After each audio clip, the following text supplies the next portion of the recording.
Essa é a disciplina Rede de Computadores e eu sou o professor Ricardo Albuquerque. Primeiramente, eu gostaria de agradecer a todos pela escolha da Uniateneu como parceira da graduação de vocês, tá? Devido ao momento de isolamento social que estamos vivendo, nossas aulas estão sendo gravadas a partir de casa. E aí eu peço desculpas a vocês por qualquer barulho, eu não tenho estúdio em casa, e aí pode aparecer algum barulho durante a nossa aula, tá? Mas creio que dê para todos ouvir, entender bem tudo que está sendo apresentado. E em seguida, a nossa aula de hoje, eu estarei no chat da plataforma Uniateneu para conversar com vocês, esclarecer alguma dúvida, tá bom? Sejam todos bem-vindos, espero que todos aproveitem bem o conteúdo.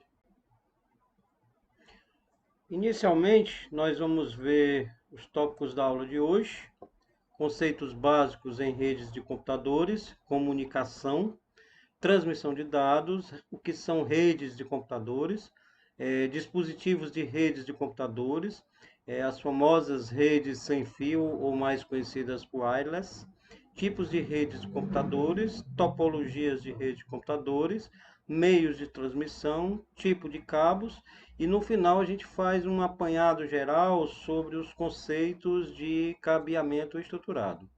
Inicialmente, eu queria que vocês assistissem esse vídeo, que ele vai dar um bom embasamento sobre o trabalho do técnico em rede de computadores e o entendimento melhor do que é uma rede de computadores. Acompanhem.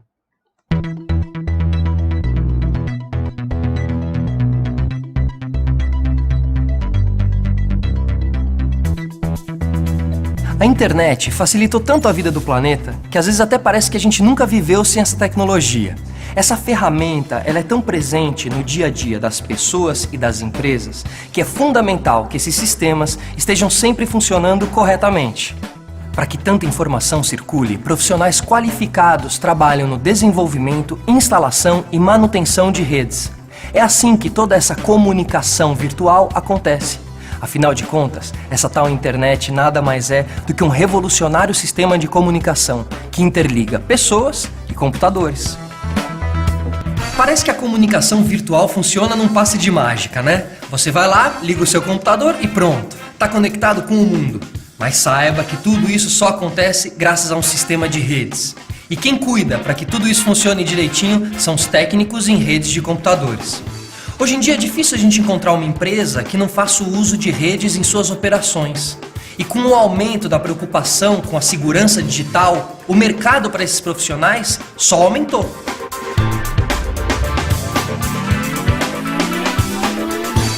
E é curioso a gente parar para pensar que uma profissão tão importante seja tão nova. Porque afinal de contas, assim como eu, você também pode ter nascido antes da internet existir. Ou pelo menos quando ela começava a engatinhar. As primeiras redes computacionais surgiram na década de 50. E é claro que esses sistemas evoluíram muito até a chegada da internet. A primeira rede foi o sistema de radares militares SAGE, criado pela empresa IBM para o governo dos Estados Unidos. No auge da Guerra Fria, o SAGE coletava dados de radares ao redor do mundo. Foram criados 8 desses sistemas, e cada um ocupava prédios de 4 andares. Na década de 60, a IBM inovou mais uma vez, com o sistema SABRE, criado para facilitar a emissão de passagens da companhia aérea American Airlines. Dali em diante, novos sistemas foram criados, até o surgimento da ARPANET, a chamada mãe da internet. A ARPANET foi usada pelo governo americano em táticas de segurança, sendo o primeiro sistema de ponta. Até que no começo da década seguinte, o programador Ray Tomlinson usou a própria ARPANET para enviar o primeiro e-mail da história. Alguns anos depois, em 1979, foi criado um sistema de distribuição de mensagens e de arquivos, o Usenet. Essa tecnologia se popularizou principalmente em universidades e foi substituída em 1991 pela internet que conhecemos hoje, graças ao trabalho do cientista da computação Tim Berners-Lee. A partir disso, foi criada a linguagem HTML, além dos navegadores e dos servidores, tornando a internet um sistema comercial. No começo, baixar um único arquivo podia demorar horas e horas, mas com a chegada da banda larga para o grande público, em 2001, foi decretado o fim da conexão de escada. A tendência é que a internet se torne cada vez mais acessível para a população e mais rápida para os seus usuários. O que eu quero entender de verdade é como funcionam as redes, que é isso que não está muito claro para mim. Primeiro a gente precisa imaginar que cada computador precisa acessar outro computador. Esse é o princípio básico das redes. A gente está falando de internet ou a gente está falando de rede? A rede é a internet é a rede? O conceito de rede é um conceito de comunicação entre computadores. O conceito de internet é um conceito de comunicação entre grandes redes de computadores. O menino que está aqui, ele é um técnico em rede de computadores. Isso. Ele, na verdade, está configurando e observando se está tudo montado corretamente. Se um cabo desse está ligado no lugar errado, você não tem comunicação. Como diz o Chacrinha, né? Quem não se comunica... se trumbica. Com certeza. E será que a gente pode entrar para ver um pouquinho mais de perto? Pode, a gente pode entrar. Vamos com o pessoal lá dentro para mostrar para vocês.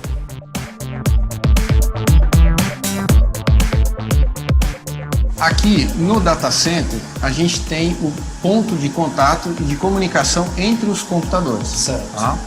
Ele que vai fazer essa distribuição e, ao mesmo tempo, o armazenamento de toda a informação que transita nessa rede entre computadores. A parte de redes, né, ela se tornou uma base que é o fundamento de tudo. Data center, nuvem, a internet de todas as coisas. O técnico em redes precisa ser colaborativo, saber trabalhar em equipe, se atualizar mesmo depois de concluir os estudos e, principalmente, buscar cursos de certificações de fabricantes. As certificações profissionais, que são certificações de fabricantes, elas têm no mercado hoje muito mais valor às vezes do que a própria titulação de um profissional. Então hoje, na verdade, a questão de engenheiro, analista e técnico, cada um tem seu papel dentro desse mundo. As redes de computadores e o setor da educação estão cada vez mais interligados. A tecnologia facilita a transmissão do conhecimento, da educação, da informação. Hoje em dia é possível um professor e um aluno se conectarem através de uma videoconferência. Nessa sala aqui, a gente tem o auditório da Teltec, onde a gente faz diversas ações e demonstrações para a parte da educação e também para a parte de educação corporativa. Essa lousa digital, ela funciona da seguinte maneira. Ela tem um projetor aqui em cima e aqui eu tenho uma tela touchscreen com caixas de som. A lousa digital conta com projetor, tela de touchscreen e caixas de som. Aqui em casa ou em qualquer lugar, o aluno pode ter aulas usando dispositivos móveis. Vou para lá e volto, a gente vê se a gente consegue se comunicar. Quer ver? Veja bem. Tô te ouvindo. Desenha aí, deixa eu ver o que você tá aprontando aí na sala de aula. Pô, sensacional, hein? Muito legal. Agora a gente pode fazer ao contrário? Pode, eu te Você convido manda para ir uma lá. mensagem. Beleza. Tá bom. Vem lá.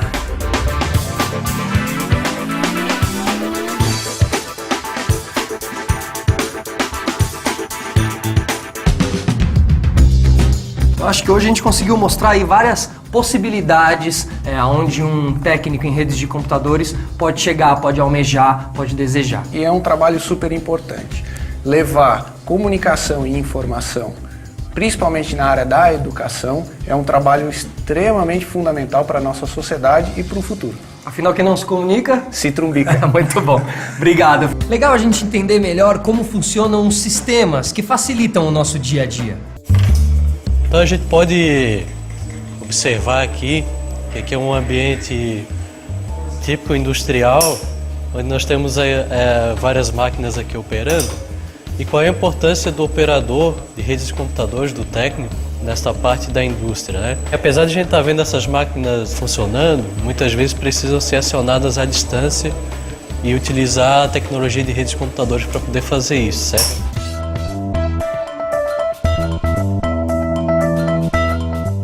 A rede de computadores ela pode ser utilizada inclusive para acionamentos industriais à distância. Então, por exemplo, nós temos um computador aqui ligado na rede, ele está conectado através de equipamentos de redes de computadores, ou seja, poderia estar tanto aqui fisicamente do lado, como ele poderia estar em outro local, Em outra cidade. em outras cidades. Uma Você vez poderia- que todos estão conectados, o céu é o limite. Exatamente, esse é o limite. Gente, obrigado aí. Boa aula pra vocês.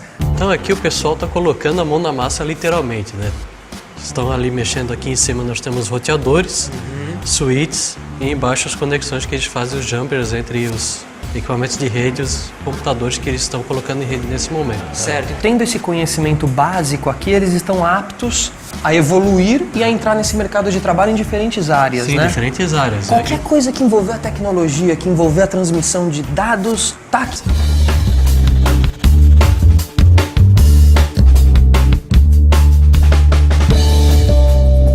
A gente vai conhecer o trabalho dos técnicos em rede de computadores aqui na Digitro, uma empresa focada em soluções que unem a tecnologia da informação aos setores de segurança e telecomunicações.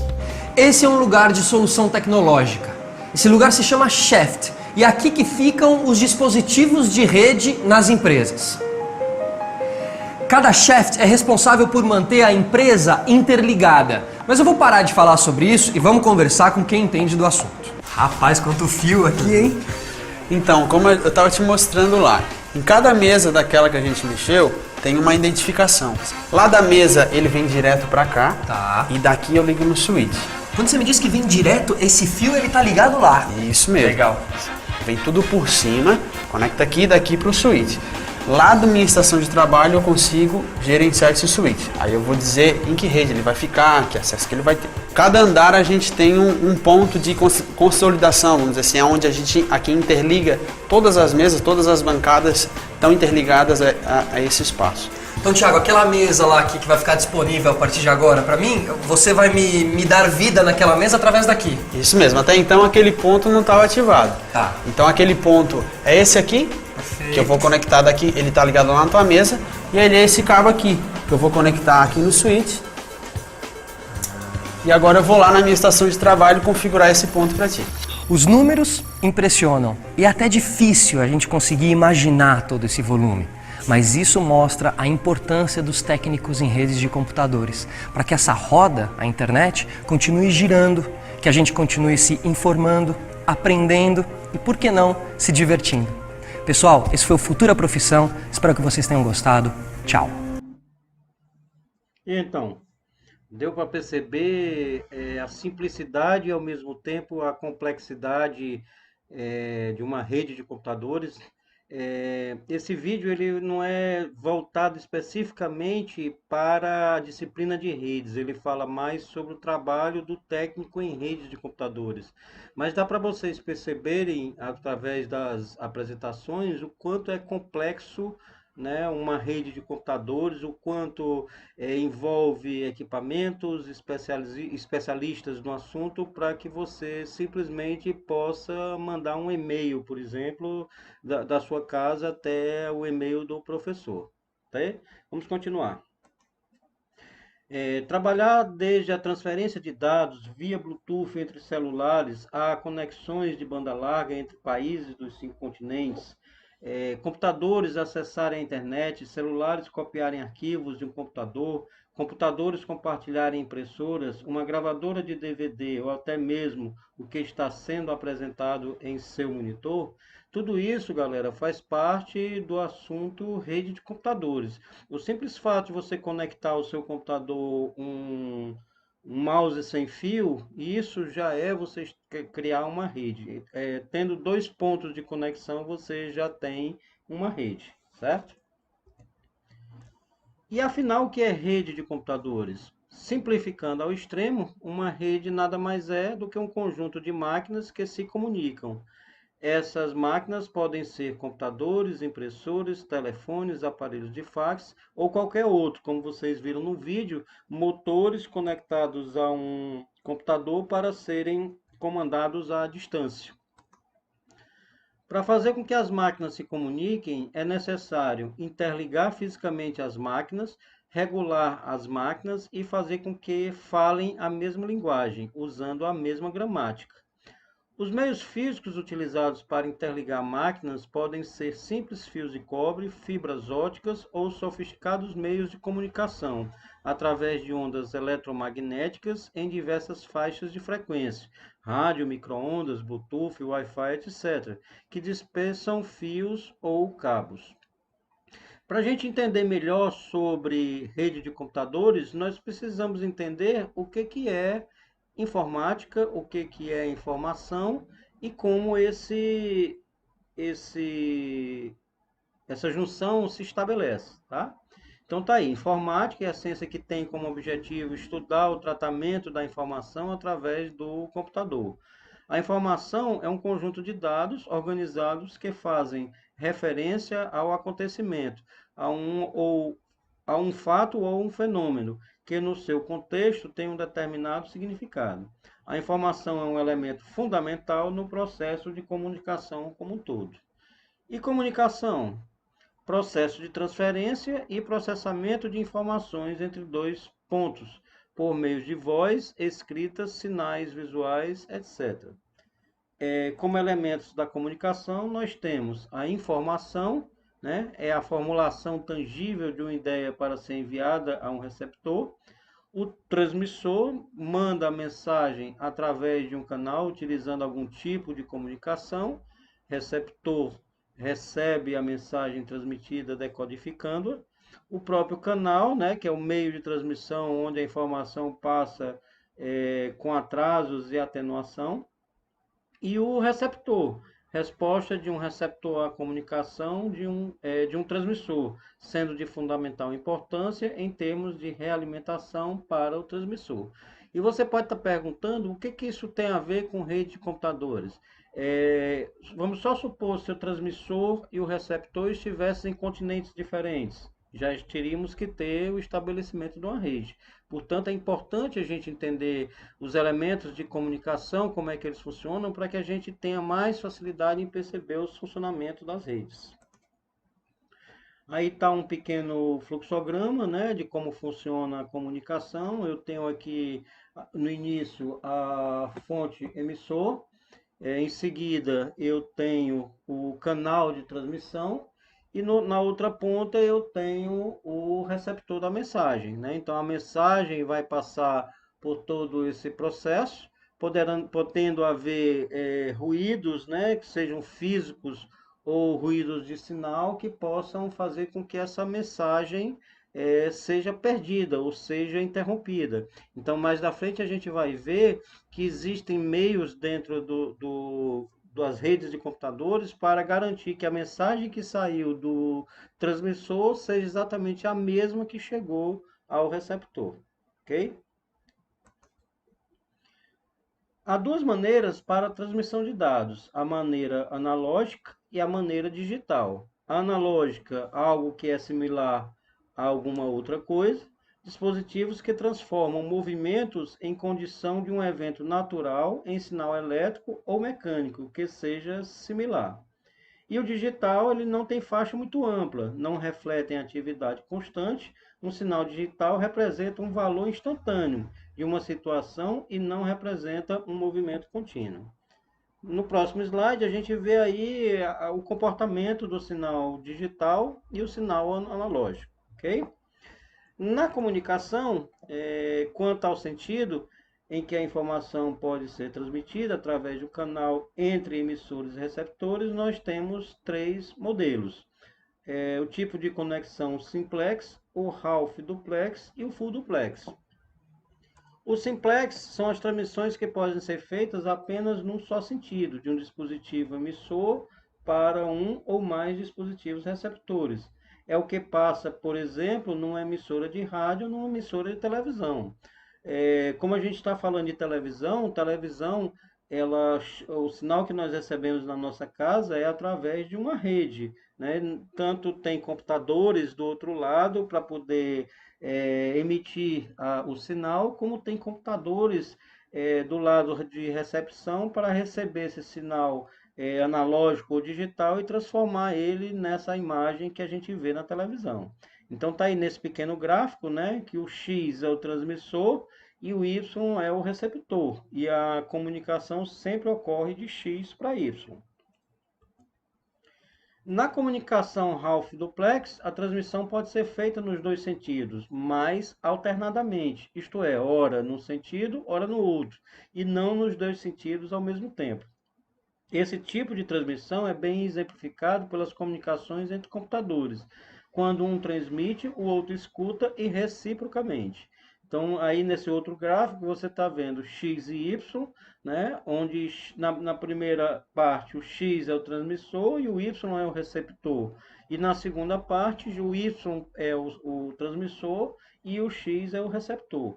A diferença entre o Ralph Duplex e o Full Duplex é que no primeiro o X sempre será transmissor e o Y sempre será receptor.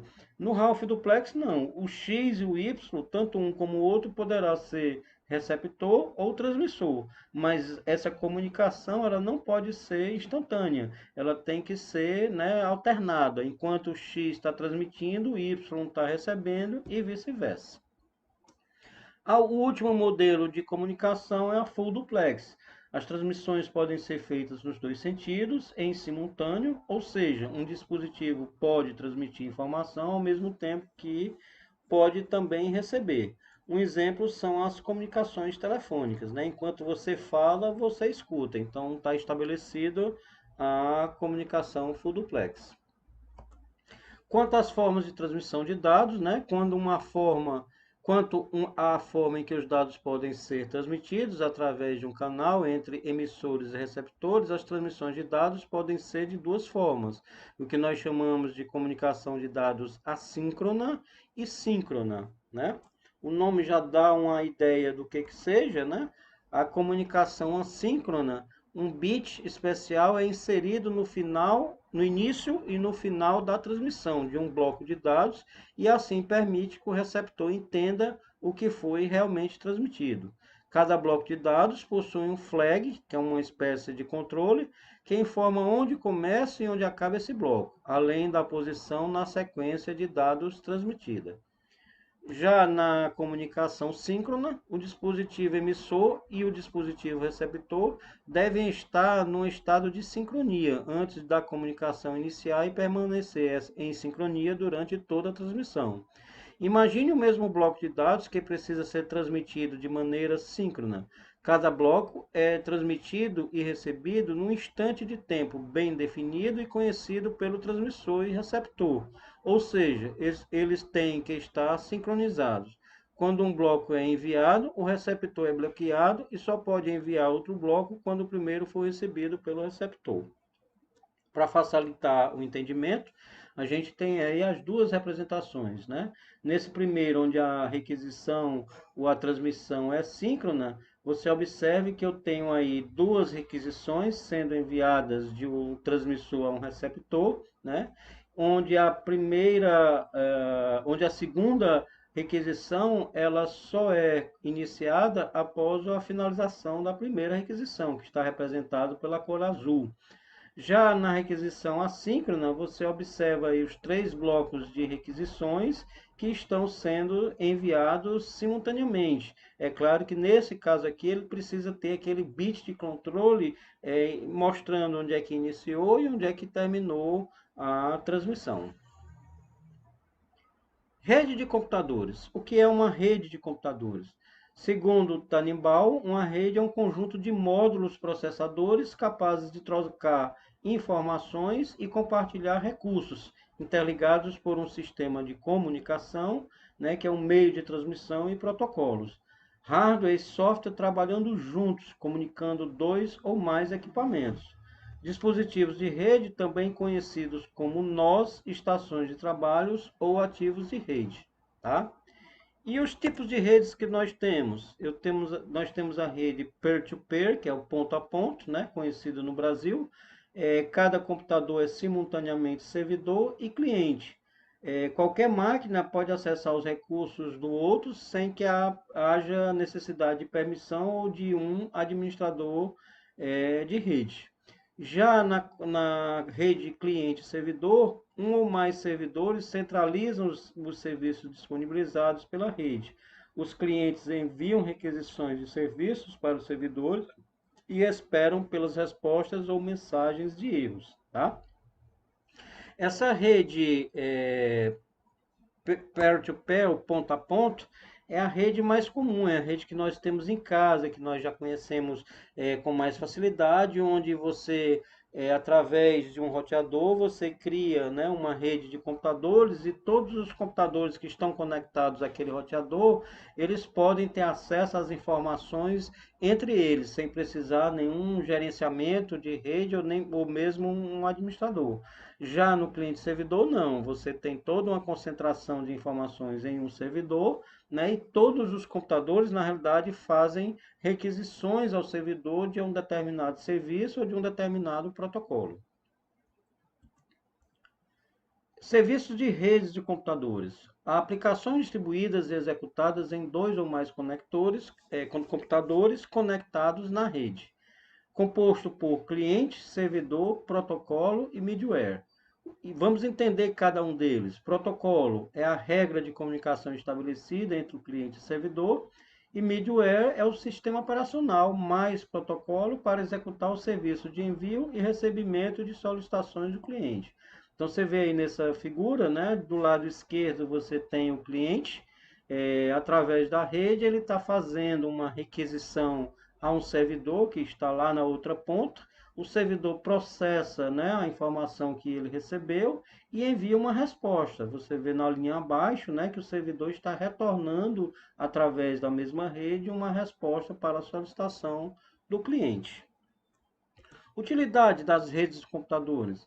Redes domésticas, como eu já tinha falado, né, P2P ou ponto a ponto, e redes sociais. Essas duas modalidades merecem destaque, pois permite, na primeira, o compartilhamento de imagens, vídeos, músicas, etc., pela internet, e na segunda, o entretenimento, com jogos e negócios, com publicação de novos produtos.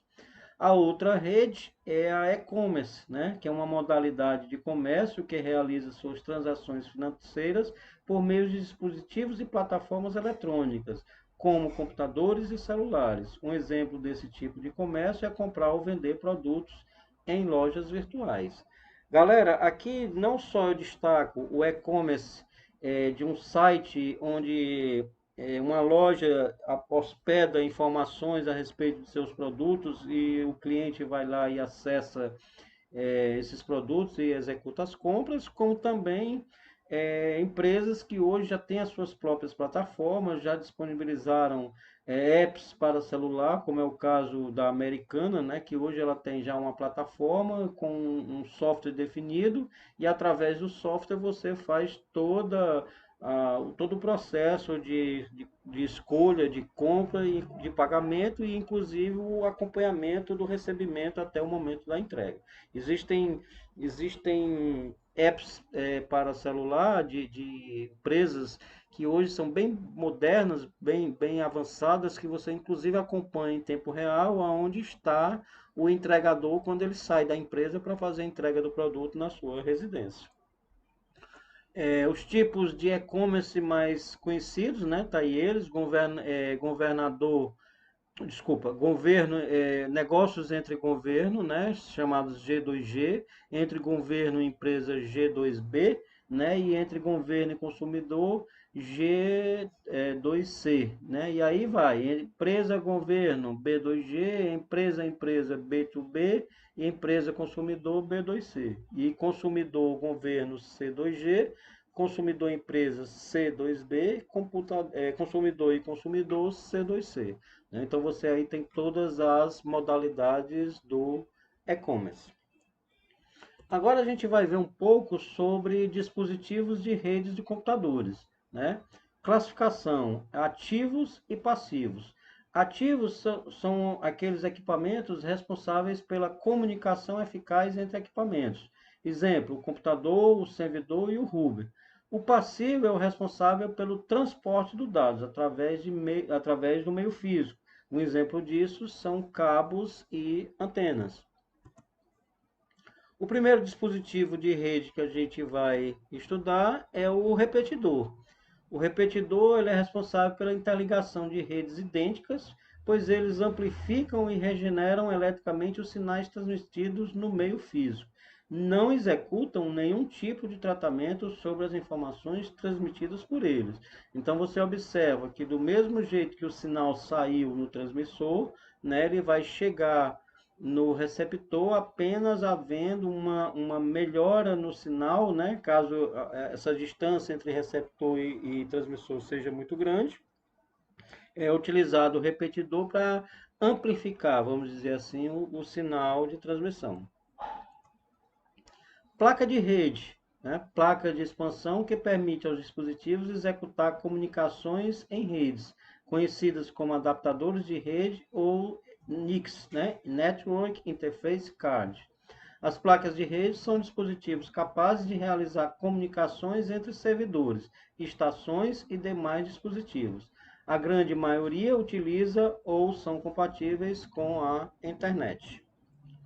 Em seguida, a gente vê o hub, né, que nós já conhecemos bastante, né, temos muitos deles hoje em casa, né. O hub são dispositivos ativos que concentram as ligações entre diversos computadores que compõem uma rede LAN, ou as LANs, né. São também conhecidos genericamente como concentradores. Os hubs são equipamentos de rede muito fáceis de instalar e gerenciar.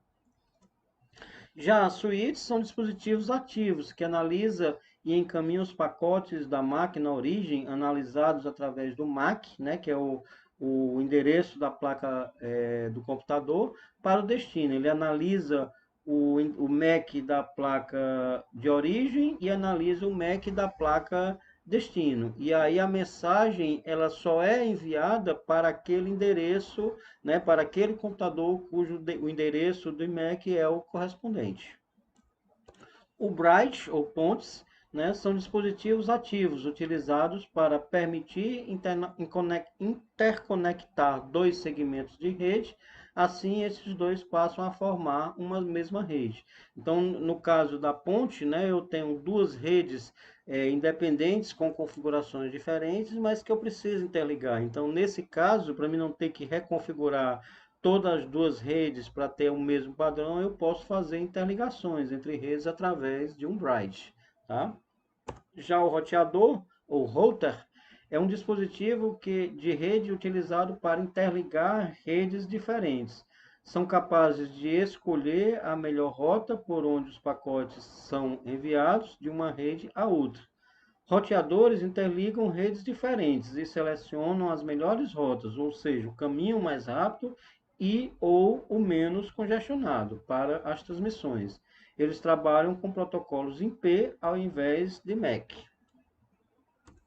Aí um pequeno detalhe, né, sobre o funcionamento de um roteador, onde você vê aí a mensagem 1, a mensagem 2 e a mensagem 3 caminhando dentro da rede. O próximo dispositivo é o modem, né, que é o cara que converte o sinal analógico em digital e vice-versa. A essa conversão dá-se o nome de modulação. Os tipos de acesso, né, do modem, antigamente nós tínhamos o acesso discado, que era uma comunicação por linha telefônica e com velocidade máxima de 56 kbps. O acesso à banda larga, que é a alta velocidade no tráfego de dados para upload e download, e os modems ADSL, que usam linha telefônica, né, são considerados também de banda larga, tá? Aí uma imagem a respeito dos modems, desculpe, né, para que vocês relembrem e se familiarizem com esse equipamento, que é o que a gente tem em casa hoje, tá?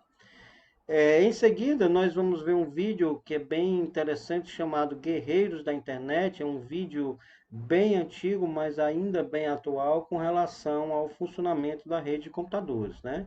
Eu consegui esse vídeo hoje pela internet, ele já está traduzido para facilitar o entendimento de todos, tá? E eu espero que vocês gostem e acompanhem.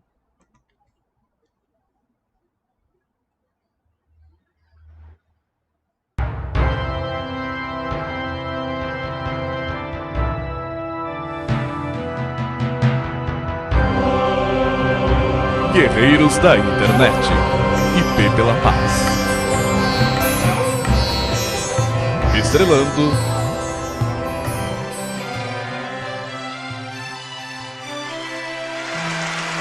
pacote TCP, pacote Ping e CMP, pacote UDP,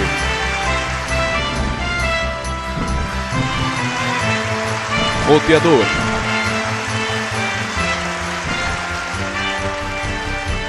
Ping Mortal, Router Switch,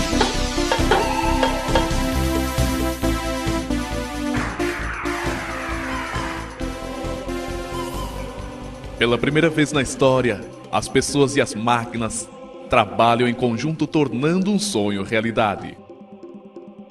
Uma força agregadora que não conhece fronteiras geográficas, não olha para raça, religião ou cor. Eis uma nova era, onde a comunicação verdadeiramente une as pessoas. Esta é a alvorada da internet. Quer saber como tudo funciona? Clique aqui e inicie a viagem pela internet. Bem, o que é que realmente aconteceu quando você clicou no link? Você desencadeou um fluxo de informações dentro do computador. As informações desse fluxo dirigem-se para a sua sala pessoal de correio, onde o senhor IP as empacota, rotula e despacha. Existe um limite para o tamanho de cada pacote. A sala de correio tem de decidir como dividir as informações e empacotá-las. A seguir, é preciso rotular o pacote IP com informações importantes, tais como o endereço de origem e o endereço de destino, e de que tipo de pacote se trata.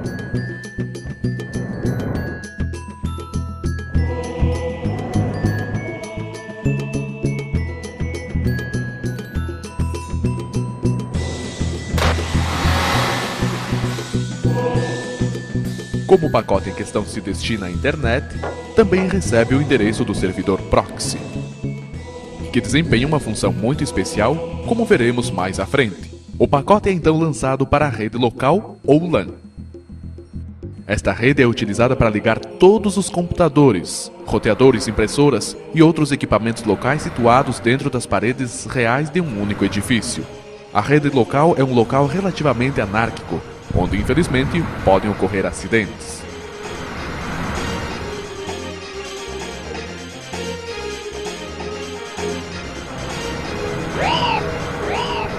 A autoestrada da rede local está repleta de todos os tipos de informações. Há pacotes IP, pacotes Novell, pacotes AppleTalk, que vão na contramão como de costume. O roteador local lê os endereços dos pacotes e, quando necessário, recolhe os pacotes lançando-os em outra rede. O roteador é um símbolo de controle num mundo aparentemente desorganizado.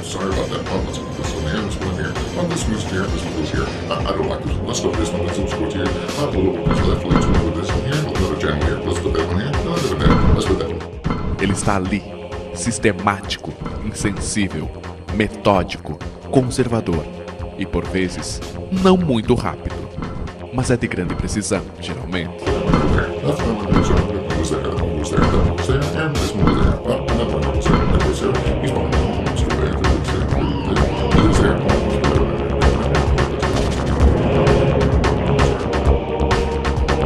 Quando os pacotes saem do roteador, seguem seu caminho através da intranet ou rede da empresa, seguindo direto para o switch. Este é um pouco mais eficiente do que os roteadores. O switch trabalha rápido despachando os pacotes IP, encaminhando-os habilmente em direção ao seu destino. O switch funciona como um videogame de pinball.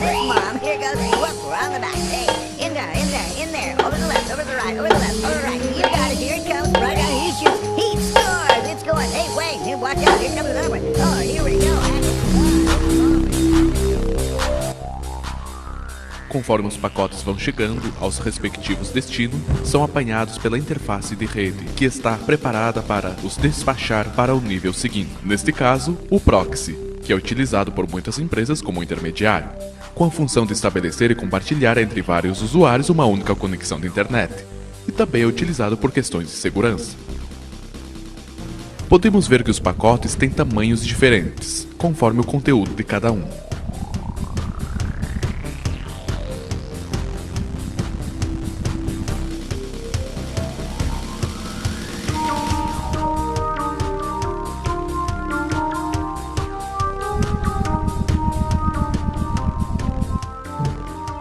O proxy abre o pacote e procura o endereço web, conhecido como URL. Se o endereço for aceitável, o pacote é enviado para a internet.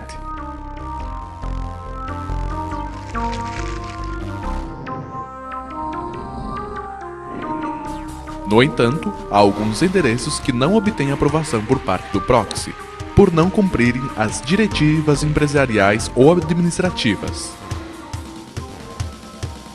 Tais endereços são imediatamente eliminados. Esse não é o nosso caso. Logo, nosso pacote volta novamente à sua rota dentro de nossa LAN.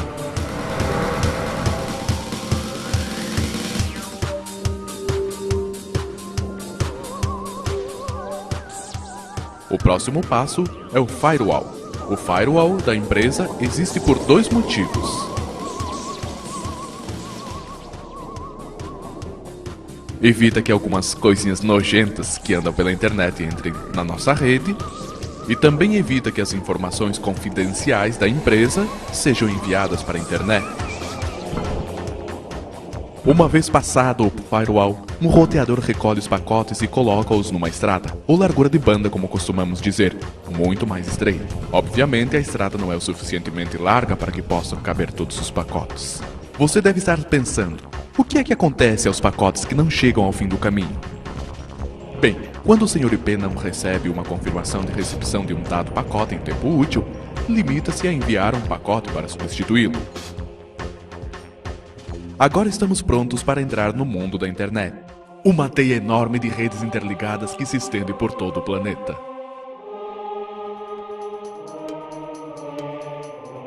Aqui, os roteadores e switches estabelecem ligações entre as redes. Pois bem, a internet é um ambiente completamente diferente do que encontramos dentro das paredes da rede local. Aqui fora é um faroeste, muito espaço, muitas oportunidades, muito para explorar e muitas opções.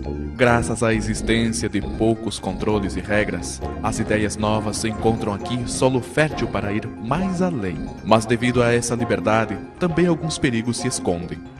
Nunca se sabe quando é que pode aparecer o terrível ping mortal. É uma versão especial de um pacote ping normal, criada por algum imbecil que descontrola os servidores ou os nossos próprios computadores. Os percursos dos nossos pacotes podem ser através de satélites, linhas telefônicas, comunicação via ar ou até mesmo por cabos transoceânicos. Nem sempre tomam o caminho mais rápido, nem o mais curto, mas provavelmente chegarão ao destino, mais cedo ou mais tarde. É talvez por isto que às vezes falamos da World Wide Web, mas quando tudo funciona como deve ser, pode-se dar 5 vezes a volta ao mundo no tempo de um piscar de olhos. E isto tudo ao preço de uma chamada local, ou até menos. Próximo ao final de nossa viagem, encontramos o computador servidor, onde está a página web solicitada. Lá encontraremos outro firewall. Conforme o ponto de vista do pacote de dados, o firewall pode ser um aliado seguro ou um adversário temível. Tudo depende do lado que se está e das nossas intenções. O firewall foi concebido para deixar entrar só os pacotes que cumprem os critérios definidos. Este firewall está trabalhando com as portas 80 e 25, que são portas de entrada. Todas as tentativas de entrada pelas outras portas serão canceladas.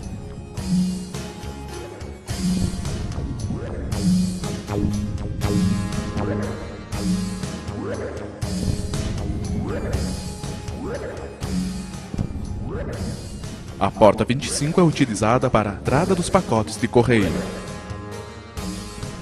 Já a porta 80 é a entrada para os pacotes da internet destinados ao servidor web.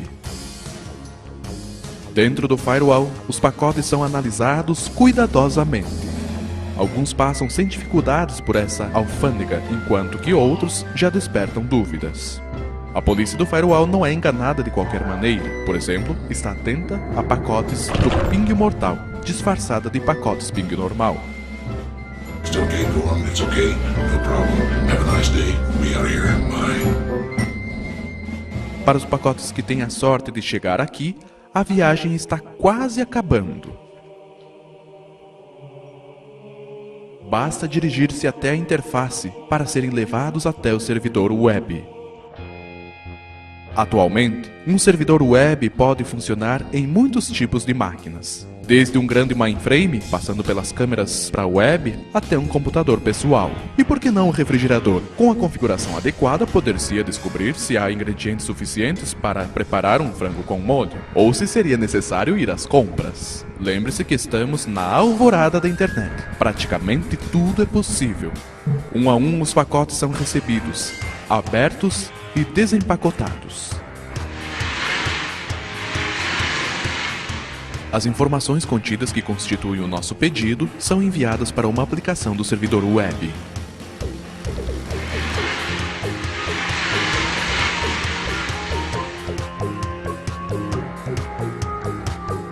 Quanto aos pacotes, eles são reciclados ficando prontos para uma nova utilização após preenchido com as informações que solicitamos.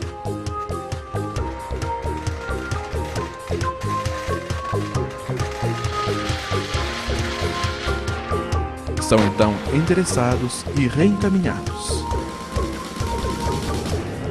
regressando após passar pelos firewalls, roteadores e pela internet.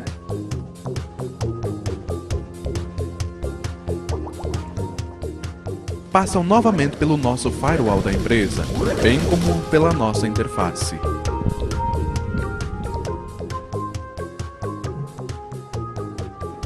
E estão prontos a fornecer ao navegador web as informações solicitadas.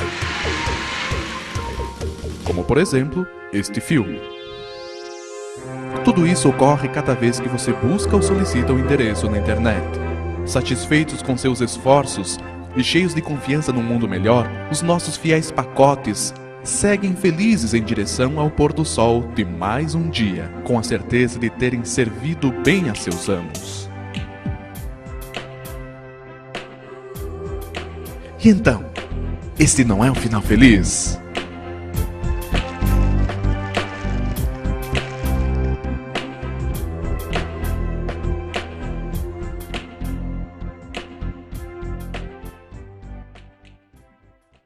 E então, pessoal, deu para perceber os diversos protocolos, os diversos equipamentos que são utilizados em uma rede de computadores, né? Tem algumas informações interessantes nesse vídeo, apesar dele ser bem antigo, mas ele continua sendo moderno em relação às informações, né? A questão da internet das coisas, que ele fala sobre a geladeira, né? Você à distância poder saber se uma geladeira precisa ser reabastecida ou não, né? Fala também sobre a necessidade de você ter a segurança na rede na sua rede de computadores, né? A quantidade de pacotes que tentam entrar na nossa rede sem ser autorizado, né? Vocês viram naquele exemplo da porta 80 e porta 25, né? Que várias outras tentativas foram feitas. Então vocês veem quanto lixo roda nas redes de computadores, né, e que não são talvez necessárias para nós.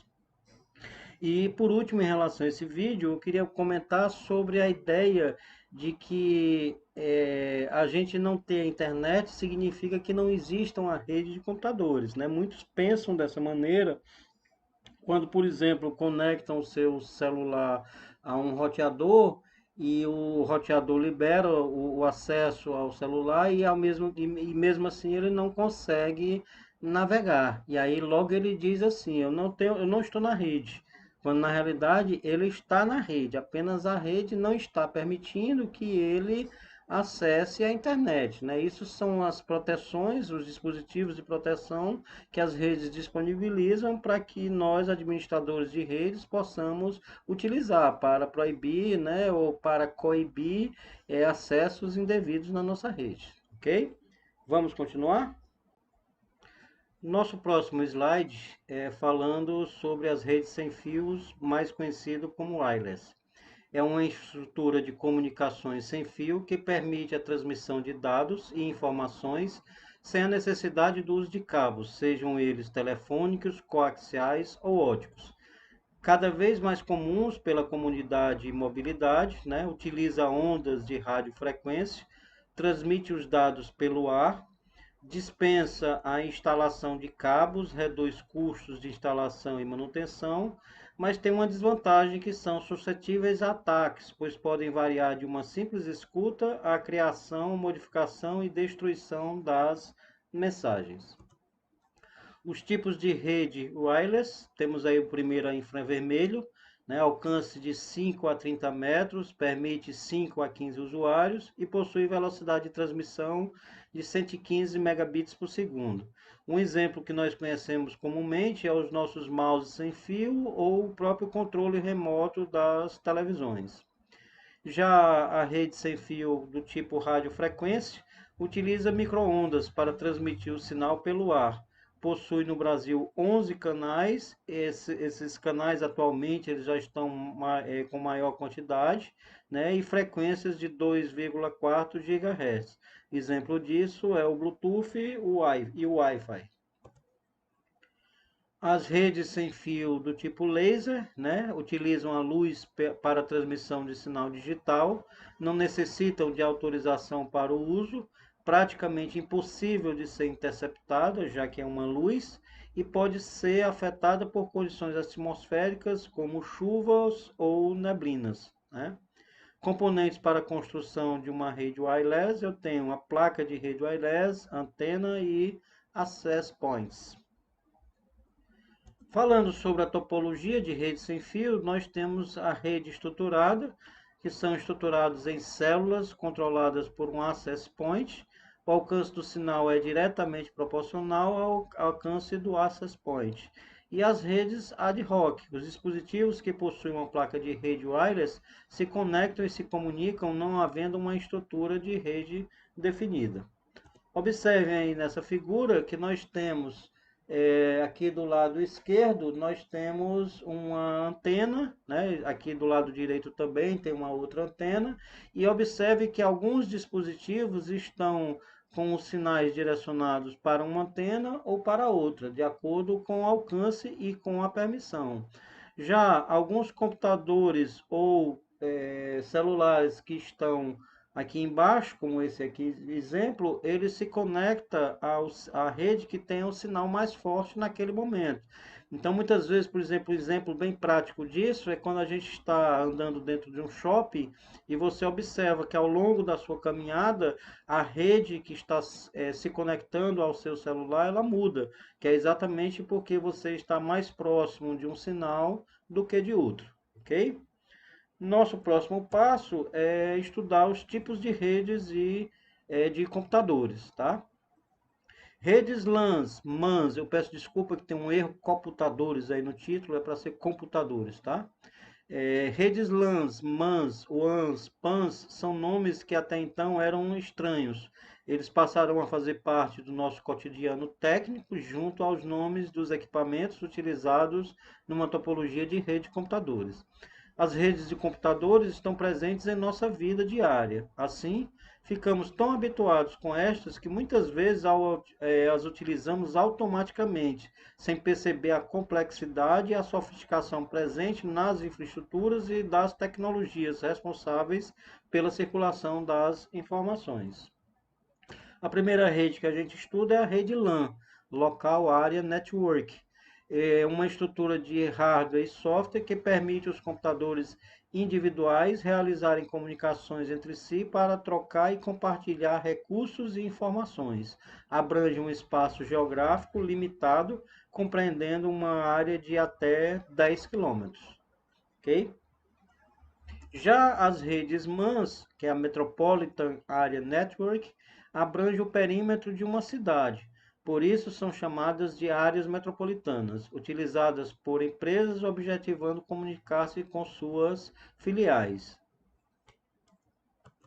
Já as redes WANs, Wide Area Network, são redes de longa distância e geograficamente distribuídas, que abrangem uma grande área geográfica, sendo uma região, podendo abranger até ainda um país ou até um continente. As redes Personal Area Network e Wireless Area Network são caracterizadas por estações bastante próximas umas das outras, né? Comumente sem exceder 10 metros, e tem como exemplos de redes PANs as redes Bluetooth e Wide Ultra Wideband, ou UWB. O UWB é uma tecnologia que faz parte das redes wireless, né, as WPAN.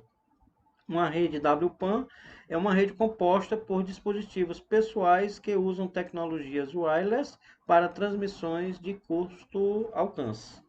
E aí está um exemplo para a gente entender melhor, ok?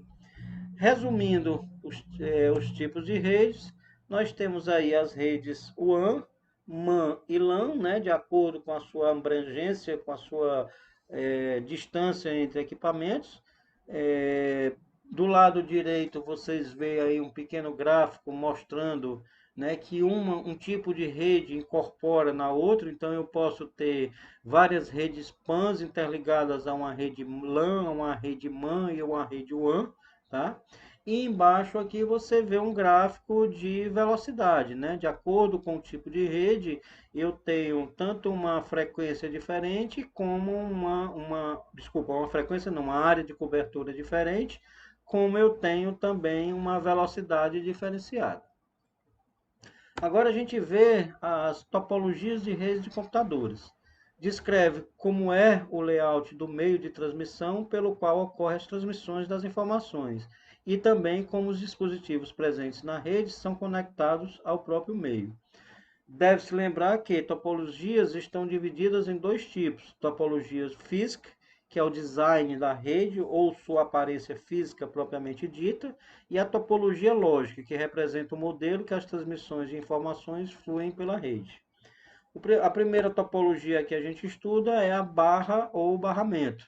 Todos os computadores utilizam um único barramento físico de dados, onde um único computador terá acesso a esse barramento por vez para transmissão. Nesse tipo de barramento, a gente tem um grande problema, que é se uma dessas conexões são desfeitas, toda a rede fica parada, já que cada computador acessa por vez todo o barramento. Na topologia anel, estações são conectadas através de um circuito fechado em série, formando um anel. Transmitem e recebem numa configuração denominada unidirecional, ou seja, as comunicações ocorrem apenas em uma direção no anel. É uma configuração em desuso porque, se por acaso apenas uma das máquinas falhar, toda a rede pode ser comprometida, já que as informações apenas trafegam numa única direção. Como solução, foi feita redes de manobra, que a gente chama, fazendo o circuito de rede uma no sentido horário e outra no sentido anti-horário, para exatamente permitir, né, que caso haja interrupção em um circuito de rede, o outro possa assumir e assim manter toda a rede funcionando. Já a rede estrela, ela é caracterizada por fazer com que as transmissões passem por um dispositivo de rede conectado às máquinas de rede para assim gerenciar a distribuição das informações, de modo que um computador receba apenas o tráfego que lhe é destinado. Assim, cada host da rede não precisa receber as informações destinadas às outras máquinas conectadas à rede. É lógico que a gente viu naquele vídeo que o tráfego de rede é muito intenso. Eu tenho diversos pacotes que são destinados a diversos hosts ou diversos computadores. E aí, nessa topologia estrela, apesar de ter um grande fluxo de dados, o computador só vai receber os dados que são destinados a ele, certo? Tá aí modelos de rede estrela para facilitar o conhecimento, né? Eu tenho aí nesse caso, dois hubs, né? São duas estrelas interligadas e funcionando perfeitamente. Já a topologia malha, os computadores são interligados por meio de vários cabos, oferecendo confiabilidade e redundância. Nesse caso aqui, o meu equipamento, que faz parte de uma rede malha, ele precisa ter pelo menos duas placas de redes, né, para poder haver mais de uma conexão de rede e eu poder utilizar uma ou outra de acordo com a necessidade, né, e de acordo com a questão da redundância. A topologia árvore é uma topologia constituída por nós, semelhantes a uma árvore. Tá aí um exemplo, né, para vocês verem, vários switches interligados, hub switches, né, todos eles interligados, formando uma espécie de hierarquia ou formando uma espécie de galhos de uma árvore, tá? E, portanto, esse é o nome que a gente usa para essa topologia de rede. Finalmente, a topologia híbrida, né? É uma topologia constituída de diversos tipos de topologia. Possui flexibilidade, expansibilidade e redução de custos, né? Então, aí eu posso ter diversos tipos de rede. Eu tenho rede anel, eu tenho rede de barramento, eu tenho rede estrela, todas elas interligadas e funcionando corretamente. Um resumo, né, sobre as topologias de rede: topologia barramento, topologia estrela, estrela estendida, topologia anel, topologia hierárquica e a topologia em malha. A seguir, estudaremos os meios de transmissão. Vamos conhecer, né, a gente comentou lá no início que os equipamentos de rede se dividem em ativos e passivos, e agora a gente vai estudar um dos meios passivos, que são os cabos de conexão. Devido ao crescimento das redes de computadores e à incorporação de novas mídias, como voz, telefonia, multimídia, games, dentre outros, né, a gente precisa ter uma melhor compreensão dos meios de transmissão. Também por conta da obrigatoriedade em adotar padrões para estruturar as estruturas de cabeamento. Surgiram as especificações. Essas abrangem inúmeras categorias de cabos e são tão variadas quanto as que evitam incêndio, passando por redes industriais até redes domésticas. Então, de acordo com o meio de transmissão, eu preciso determinar que tipo de equipamento, né, eu vou utilizar dentro da minha rede. Começamos pelo cabo tipo coaxial. É um tipo de cabo condutor usado para transmitir sinais, constituído por diversas camadas concêntricas de condutores isolantes, daí o nome coaxial. Um fio de cobre condutor revestido por um material isolante e rodeado por uma blindagem. Esse meio permite transmissões até frequências muito elevadas, e isto para longas distâncias. Esse cabo a gente conhece ele há bastante tempo, porque é o cabo que a gente utiliza comumente nas nossas televisões, né? A ligação da antena até a televisão sempre foi feita através de cabo coaxial. Além disso, esses cabos são utilizados para transmissões de longas distâncias. Diferentes aplicações: ligações de áudio, ligações de rede de computadores e ligações de sinais de radiofrequência, de rádio e TV, né? Que são os transmissores e receptores. Usados em múltiplas aplicações, desde áudio até as linhas de transmissão de frequências da ordem de gigahertz. A velocidade de transmissão é bastante elevada devido à tolerância aos ruídos. Já o pá trançado, né, avanço nas redes de computadores, aumentando sua taxa de transferência. O cabo coaxial começou a ser substituído pelo cabo pá trançado. Vantagem de uso do cabo: uma maior taxa de transferência de arquivos, o custo mais baixo do cabo e da manutenção da rede. Tipos de cabo que tem um feixe de 2 fios, no qual eles são entrelaçados, né?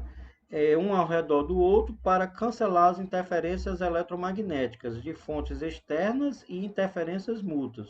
Linha cruzada, ou em inglês crosstalk, entre cabos vizinhos. Aí vocês veem umas imagens sobre o cabo de pá trançado, né, que nós já conhecemos. É comum no nosso dia a dia hoje a gente ver esses cabos de rede, né, normalmente as cores azuis, mas eles têm várias cores diferentes, que facilita a nossa percepção qual é o tipo de cabo pá trançado.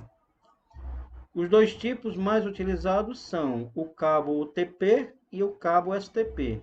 O primeiro é o Unshielded Twisted Pair, né? Ou pá trançado sem blindagem, UTP.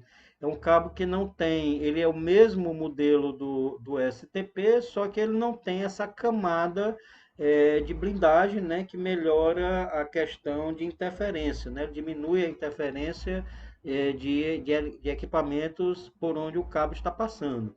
Normalmente, né? E o segundo cabo, é claro, o cabo STP, o pá trançado blindado. Né? Normalmente a gente utiliza um ou outro dependendo de onde o cabo vai estar passando fisicamente. Normalmente, se ele passa por perto de uma central de ar-condicionado, por exemplo, é interessante que a gente utilize o cabo STP, porque os aparelhos de ar-condicionado eles têm, né, um motor e, consequentemente, eles têm indução de campos eletromagnéticos. E aí um cabo que passa por perto de um motor, ele poderá sofrer com relação a essa interferência. Os cabos UTP foram padronizados pelas normas EIA e TIA 568B e divididos em categorias, levando em conta o nível de segurança e a bitola do fio. Números maiores indicam fios com diâmetros menores. Só uma correção aqui no meu slide é que existem dois padrões, 568A e 568B. Números maiores indicam os fios com diâmetros menores. Então aí eu tenho várias categorias de cabo patraçado, né? O 5, que é o CAT5, categoria 5E, que é o CAT5E, melhoria da categoria do 5. Eu tenho aí o CAT6, né? Adequado para redes Gigabyte e Ethernet. O cabo 6E, né? Que é o CAT6E, é uma melhoria do cabo CAT6. Os cabos dessa categoria podem ter até 55 metros, no caso de redes, no caso da rede C de 10 megabits, caso contrário pode ter até 100 metros. Categoria 7, né, que é o CAT7, foi criado para permitir a criação de redes 10 gigabit, Ethernet de 100 metros, usando fio de cobre, apesar de que atualmente esse tipo de rede esteja sendo usado pelo cabo CAT6. O outro cabo interessante e importante hoje, né, bem voltado para a nossa atualidade, são os cabos de fibra ótica, né? Fibra ótica, né, dados transportados na forma de sinais luminosos, são os fótons, impossibilita a escuta ou roubo de dados, é imune a interferências eletromagnéticas, alcança grandes distâncias, alta velocidade de transmissão dos dados. O cabo de fibra ótica é uma tecnologia que utiliza um filamento de vidro transparente e com alto grau de pureza como meio físico. Seu diâmetro, fino quanto um fio de cabelo humano, sendo usado para transmitir raios de luz ao longo de grandes distâncias, permitindo carregar milhares de informações digitais sem perdas significativas. Essa tecnologia permite altíssimas taxas de transmissão na ordem de gigabits, bilhões de bits por segundo. Porém, para que haja o tráfego de dados e a taxa de transmissão no meio físico de fibra ótica, é necessário equipamentos denominados conversores de mídia, né? Esses equipamentos são responsáveis em transformar o sinal elétrico em sinal de luz na hora da transmissão e na hora da recepção inverter, ele transforma o sinal de luz em sinal elétrico. A formação do cabo, eu tenho aí, né, a constituição dele, eu tenho aí o núcleo, né, o núcleo é um fio de filamento de vidro ou plástico, medindo em micra, né, 1 nanomicra, né, por onde passa a luz. Quanto maior o diâmetro do núcleo, mais luz ele pode conduzir. Em seguida, eu tenho uma casca que reveste o núcleo, por possuir índice de refração menor que o núcleo, ela impede que a luz seja refratada, permitindo assim que a luz chegue ao dispositivo receptor. E o revestimento primário, que é essa capa externa, né, camada de plástico que envolve o núcleo e a casca, protegendo contra choques mecânicos, danos de umidade e excessos de curvatura. As fibras óticas podem ser classificadas de dois modos. Essas classificações definem a forma como a luz se propaga no interior do núcleo. São elas as fibras multimodo e as fibras monomodo. As fibras multimodo possuem o diâmetro do núcleo maior do que as fibras monomodo, de modo que a luz tem vários modos de propagação, ou seja, a luz percorre o interior da fibra ótica por diversos caminhos. Esse tipo de fibra é utilizado normalmente em curtas distâncias e oferece uma largura de banda inferior a monomodo. Já a monomodo são adequadas para aplicações que envolvam grandes distâncias, embora requeram conectores de maior precisão e dispositivos de alto custo. Nas fibras monomodo, a luz possui apenas um modo de propagação, ou seja, a luz percorre o interior do núcleo por apenas um caminho. Esse tipo de fibra é utilizado para atingir maiores distâncias e oferece uma largura de banda superior à fibra multimodo, por ter menor dispersão do sinal. Ok? Finalizamos aqui o nosso estudo sobre os tipos de cabos e, finalmente, da nossa aula de hoje, a gente vai falar um pouco sobre o cabeamento estruturado. O cabeamento estruturado é uma maneira padronizada de cabear um tipo de rede, independentemente do seu tipo, seja ela de telefonia, internet ou etc., minimizando custos e maximizando possíveis expansibilidades futuras. Todas as sinalizações de dado, voz, multimídia, podem ser transmitidos através do mesmo cabo da mesma infraestrutura, que sejam tomadas, conectores e painéis. A seguir, eu vou mostrar um vídeo para vocês falando com um pouco mais de detalhes como se faz um cabeamento estruturado, mas antes exatamente eu queria comentar essa foto, onde vocês veem aí um rack, é o mesmo rack onde antes ele tinha apesar de ter aí todos os equipamentos necessários para uma rede, ele não tinha uma estruturação. Você vê aí uma verdadeiro emaranhado de cabos, e do lado direito você vê a organização, Existem os passadores de cabo, existem os PET panels, os PET coders para facilitar exatamente essa estruturação, certo? Vamos ver o vídeo?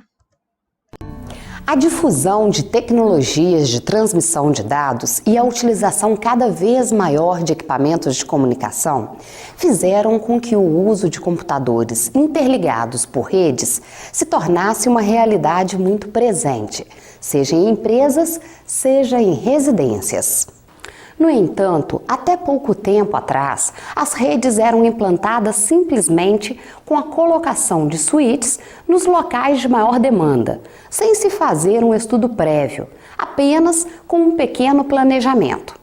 Hoje, por causa da demanda e por serem as redes muito mais exigidas, surge a necessidade de se ter redes estáveis, bem estruturadas e planejadas, que possibilitem compartilhar voz, imagens, soluções multimídia e internet, com rapidez e eficiência.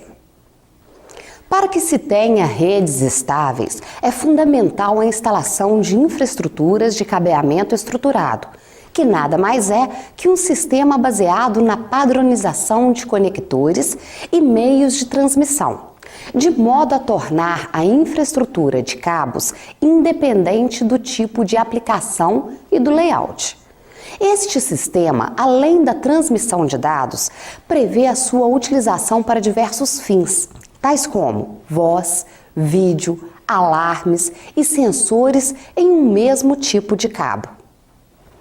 Ele é regido por padrões e normas internacionais e, ao utilizar cabos e conectores padronizados, permite a conexão de qualquer equipamento em qualquer ponto da rede.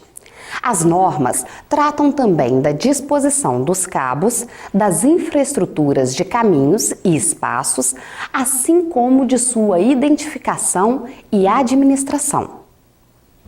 Por tudo isso, este sistema proporciona facilidade na reorganização, expansão e no caminho de transmissão em qualquer ponto da rede.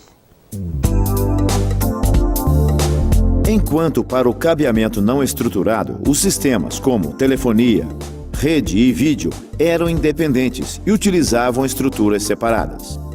No cabeamento estruturado, todos esses recursos convergirão para um sistema comum de cabeamento. Além disso, todos os seus elementos são planejados, ou seja, o tipo de cabo e o seu encaminhamento, os equipamentos, como os de rede, os servidores e as estações de trabalho, são meticulosamente planejados, seguindo as especificações determinadas pelas normas. Para estudá-los, vamos separar o seu conjunto em 7 etapas, que são: infraestrutura de entrada, que define as instalações de entrada do edifício para que se possa realizar a interface entre o cabeamento externo e o cabeamento estruturado do prédio. Em seguida, temos a sala de equipamentos, que aloja os equipamentos principais da rede, como servidores, armários de conexão principais, assim como operadores que realizam a administração de todo o sistema de cabeamento. Posteriormente, temos o cabeamento de backbone, também conhecido como cabeamento vertical, que interliga os armários da sala de equipamentos, na cor azul, aos armários das salas de telecomunicações, na cor verde. Ou seja, é o cabeamento que interliga os andares do prédio ao CPD. Em cada andar é destinado um espaço para a sala de telecomunicações, que tem a função de ligar o cabeamento vertical ao cabeamento horizontal, por meio de armários e cabos de manobra.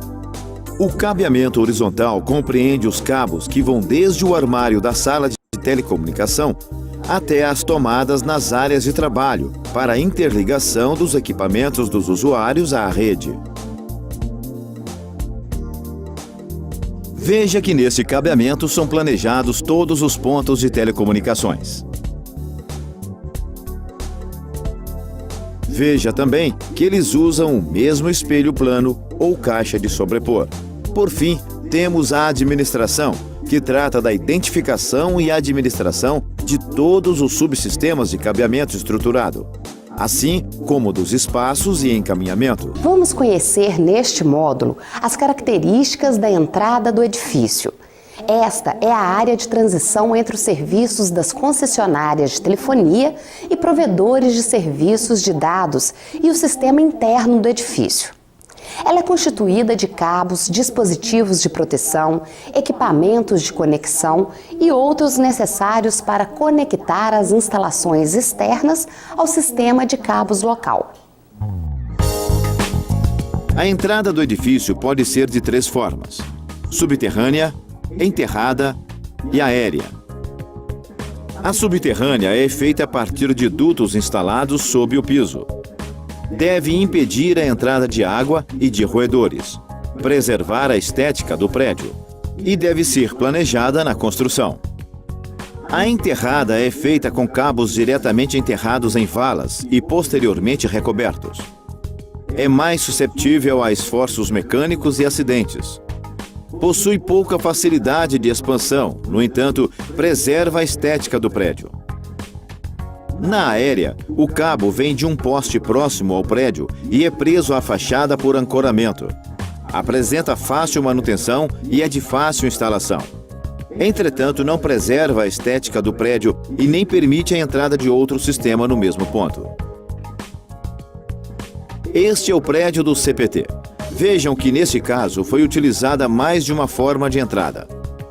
Estas antenas dos provedores de dados e internet enviam dados para antenas de recepção no topo, onde entra um cabo aéreo para o sistema de provedores de dados. O cabo desse sistema é conduzido para a sala de equipamentos. Os dados de telefonia digital utilizam um sistema subterrâneo. Veja que ele preserva a fachada e a arquitetura do prédio e apresenta todas as especificações para evitar a entrada de água e outros inconvenientes. Estes cabos são conduzidos por eletrodutos à prova de fogo de pelo menos 100 milímetros. Eles são conduzidos para estruturas de entrada, conhecidas como caixa de distribuição geral. Elas podem ser metálicas, de 1 ou 2 portas, dependendo de vários fatores, como o tamanho do projeto. Elas são utilizadas para a passagem dos serviços das concessionárias, como os cabos de linhas telefônicas e fibra ótica.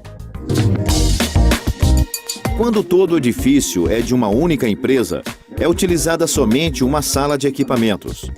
A sua localização pode ser mais centralizada, de forma que os cabos de backbone, que vão até os andares a serem atendidos, distem o mínimo possível. Em prédios com muitos andares, se a sala de equipamentos for localizada no primeiro andar, o cabeamento vertical pode ficar muito longo. Neste caso, ela pode ser localizada nos andares do meio do prédio, distribuindo os cabos verticais mais facilmente e sem ultrapassar os seus limites de comprimento. Quando o prédio atende a várias empresas, cada uma delas terá a sua própria sala de equipamentos. O tamanho da sala de equipamentos pode ser calculado da seguinte forma: A sala de equipamentos deve ter 7 metros quadrados para cada 1.000 metros quadrados de espaço de área de trabalho. Se a área de piso útil é desconhecida, deduza 20% do total da área para estimar o espaço útil. Ou seja, para um edifício comercial de 4 andares, com 500 metros por andar, totalizando 2.000 metros quadrados, a área de piso útil total é de 1.600 metros quadrados, ou 160 áreas de trabalho. Nesse caso, a sala de equipamentos deve ter ao menos 18 metros quadrados. Em termos gerais, quando se planeja até 100 áreas de trabalho, a sala de equipamentos deve ter 14 metros quadrados. De 101 a 400 áreas de trabalho, esta sala aumenta para 37 metros quadrados. De 401 a 800 estações, 74 metros quadrados. E de 801 a 1.200 áreas de trabalho, ela deve ser de 110 metros quadrados. A sala de equipamentos não deve ter teto rebaixado, assim facilita a chegada de cabos verticais. O sistema de iluminação deve ser apropriado para que possa permitir os serviços de instalação e manutenção dos cabos e equipamentos. Ela deve ser munida de estabilizadores ou no-breaks para alimentação dos equipamentos. Deve possuir um sistema de condicionamento de ar para que a temperatura seja mantida a cerca de 18 graus Celsius e a umidade relativa do ar entre 30% a 55%.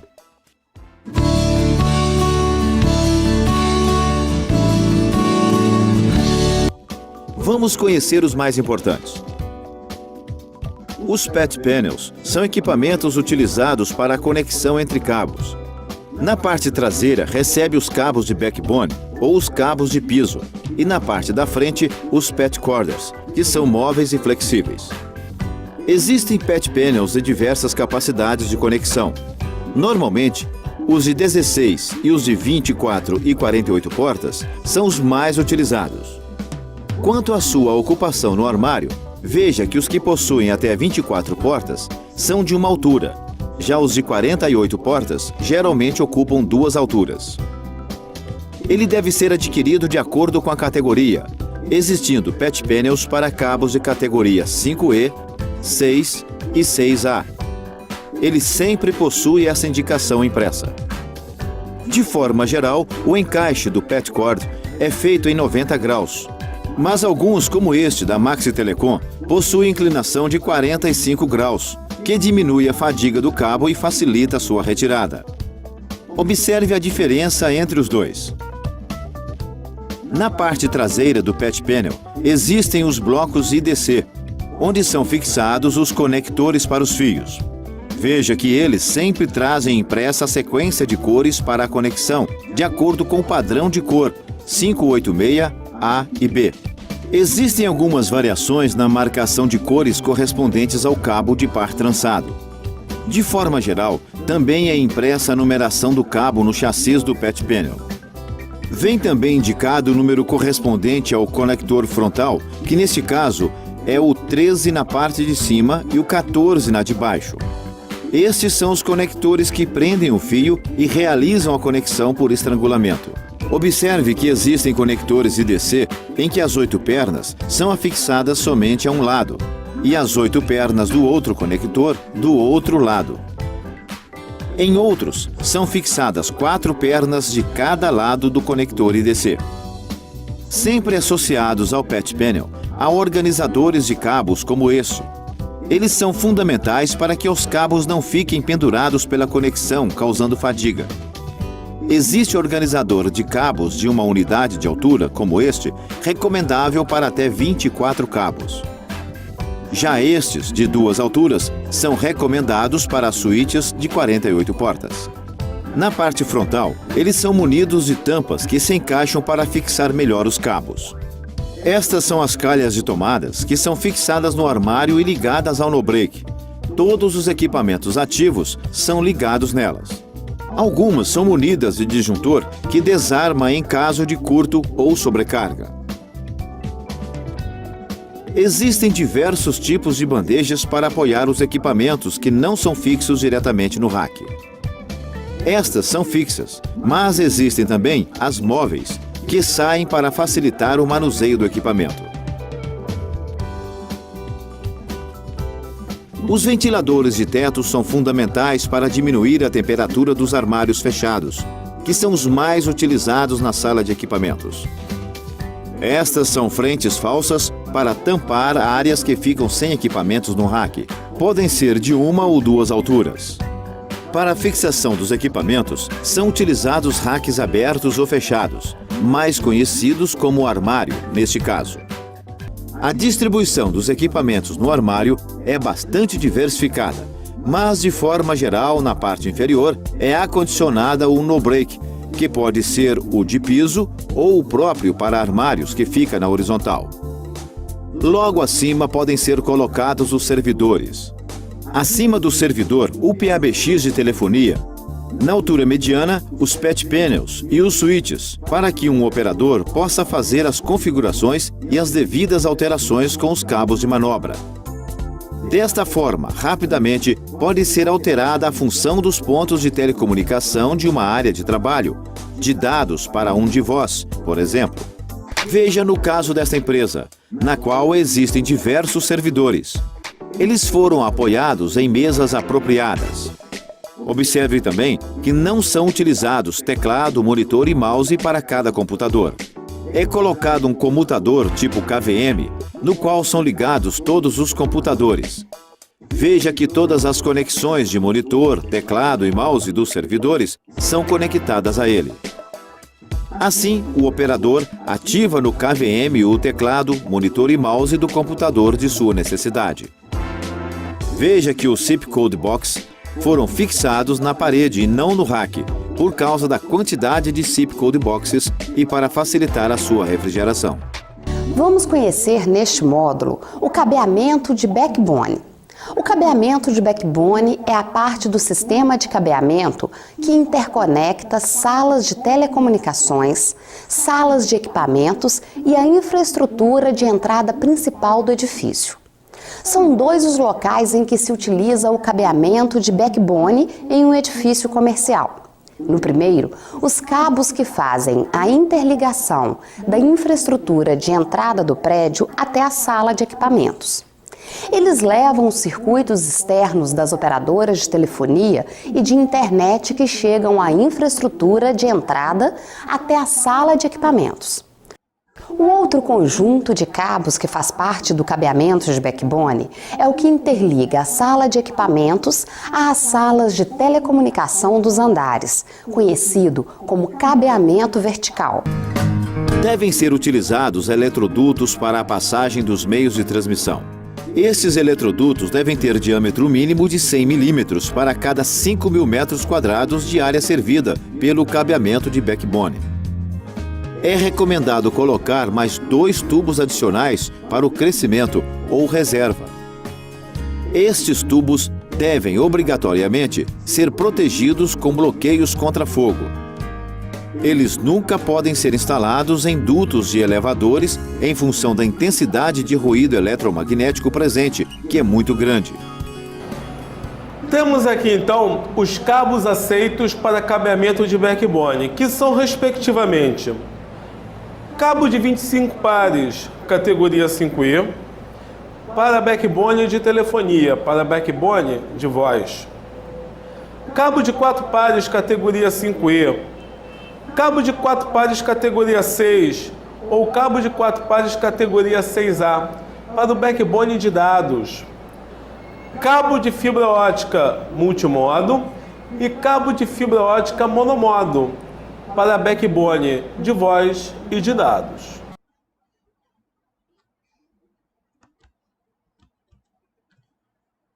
Bem, pessoal, eu acho que deu para vocês perceberem a importância de um bom projeto de rede, de cabeamento de rede estruturado, né?